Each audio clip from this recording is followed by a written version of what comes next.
Frère, je vous donne un conseil.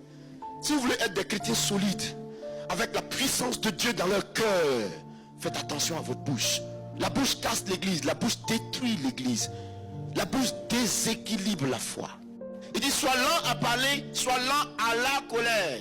Pourquoi la Bible dit d'être lent à la colère? En effet, la colère est l'un des moyens les plus rapides que Satan utilise pour intégrer la vie des croyants. Si vous étudiez l'organisation de Satan, les démons, leurs manifestations, leurs œuvres, leur façon d'agir, leur façon de faire, vous découvrirez que la colère est une clé qui ouvre la porte aux démons. Oui, c'est pour ça que Dieu n'aime pas que les enfants de Dieu se mettent en colère. Pour le cas d'une femme qui a été plusieurs fois fatiguée par un esprit, l'esprit de mari de nuit. On chasse le mari de nuit, il n'emploiera pas un autre moyen que le moyen de la colère pour vouloir revenir en elle. Oui, je vous apprends ça. Je vous apprends que Dieu n'aime pas qu'on se fâche, parce que la colère est une clé qui ouvre les portes et qui permet aux démons de pénétrer en nous. Voici pourquoi la Bible est stricte et qu'elle nous enseigne que si tu es en colère contre ton frère, que le soleil ne se couche pas sur ta colère. C'est-à-dire, ne conserve pas ta colère pendant longtemps. La Bible dit, si cela ne dépend que de vous, soyez en paix avec tous. Rien ne t'empêche d'appeler ton frère pour lui dire, je ne suis pas content de ce que tu as fait. Je préfère. Mais quand le chrétien conserve ces choses et il boude après, il détruit sa communion avec Dieu, il détruit sa relation avec Dieu, il détruit la grâce qui est posée sur lui. Il se rend inefficace. Il y a une femme qui était à l'église chaque jour, c'est d'elle qu'on doit chasser le démon. À chaque culte, elle est partie.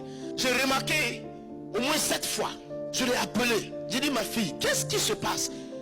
Pourquoi est-ce qu'on chasse le démon chaque jour et alors la semaine ne passe pas et il revient en toi? Mais tu ne peux pas tomber comme ça toute ta vie. Il faut bien que tu croisses, il faut bien qu'il y ait changement.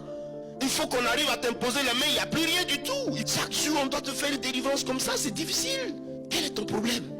Elle dit non, ça va, ma vie est correcte, tout va bien, tout ça. L'esprit me dit appelle son mari. Donc j'ai appelé le mari. Quand il est venu, je lui ai dit, est-ce que tu es en paix avec ta femme? Il dit non, pasteur. Il dit pourquoi? Il dit, ah vraiment, si tu peux nous aider aujourd'hui, aide-nous. Parce que elle est tous les jours en colère contre moi. Ce matin même, on a failli se battre avant de venir au culte. J'ai compris qu'il fallait lui donner le conseil, prier pour elle. Nous avons fait sa délivrance. Elle a fait un jeûne de 3 jours. Après quoi, on a prié pour elle. Elle a été baptisée du Saint-Esprit. Et je lui ai dit, désormais, même si on marche sur toi, pleure, mais ne dis rien. Elle a commencé à appliquer cette parole. 4 mois après, le mari vient me voir. Il dit, dis-moi ce que tu veux manger aujourd'hui. J'ai dit, mais qu'est-ce qui se passe? Il dit, c'est moi-même qui te pose la question parce que je suis tellement content. Ma femme est transformée. Ma femme ne se fâche plus. Finalement, je pense que tu dois faire la même chose avec moi. Vous comprenez combien de fois la colère ouvre la porte aux démons? C'est pour ça que Dieu nous enseigne que tu sois lent en colère. Sois lent en colère. Maîtrise-toi. La solution à la colère, c'est la maîtrise de soi, la patience et la tempérance. Galates chapitre 5, le verset 22. Les fruits de l'esprit.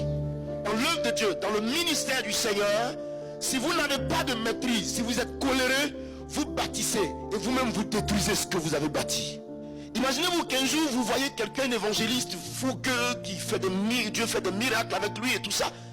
Et vous le retrouvez au marché de Villeurbanne. Le grand ouin que vous avez vu, par lequel Dieu a opéré tant de miracles, est en train de se battre avec quelqu'un dans la rue.